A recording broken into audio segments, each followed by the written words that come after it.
I had a chance to meet role models who had been there before me. People like Stan Strong, who was injured in the early 30s, and he was discharged in 1938 from a hospital. He was not expected to survive. When I complained about being there for 4 months in that hospital or rehab center, he was in the hospital for 4 years. His first wife left him, and when he came back, there were no rehab centers, there were no ramps, there was nothing except whatever he was about to imagine it to be. He had two choices at that time. One choice was to focus on what he couldn't do, or the other was to think about all the possibilities that were in front. Well, Stan seized life and he took the latter, and he lived an incredible life. He supported amazing individuals. He created an organization called Wheelchair Sports Paraplegic Association. He was a counselor and peer support, and he encouraged kids like me to believe and to not give up, and to think about the fact that life can continue. They can still be an athlete. That athletics was not about whether you can use your legs, it was about your heart. It was about getting together and focusing on pursuing excellence, the best you can be with what you have.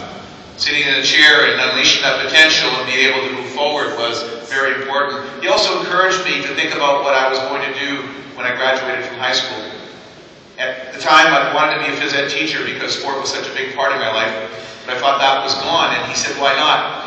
And he helped facilitate an opportunity, and I applied to UBC, and they sent me back a letter, and they said, I'm sorry, we can't let you into physical education because of your circumstances. However, you can come down and you can take first-year arts and sciences, and we'll have a conversation.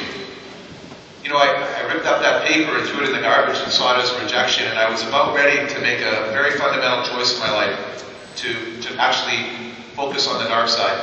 And I was encouraged to think of it more as an opportunity, to think of it from the perspective of an institution who had never had anyone with a disability come forward, and that they were opening the door just a little bit, giving me an opportunity to come down to convince them that if they were going to break precedents, that maybe I was the person that they could rely on, not just for myself, but for others behind.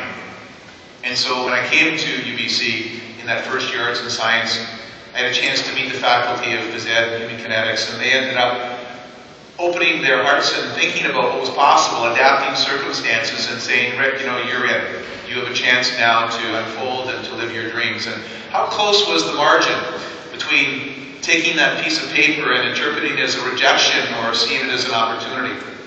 Thank God I had some role models and people who mentored me to be able to reshape and reframe and move forward.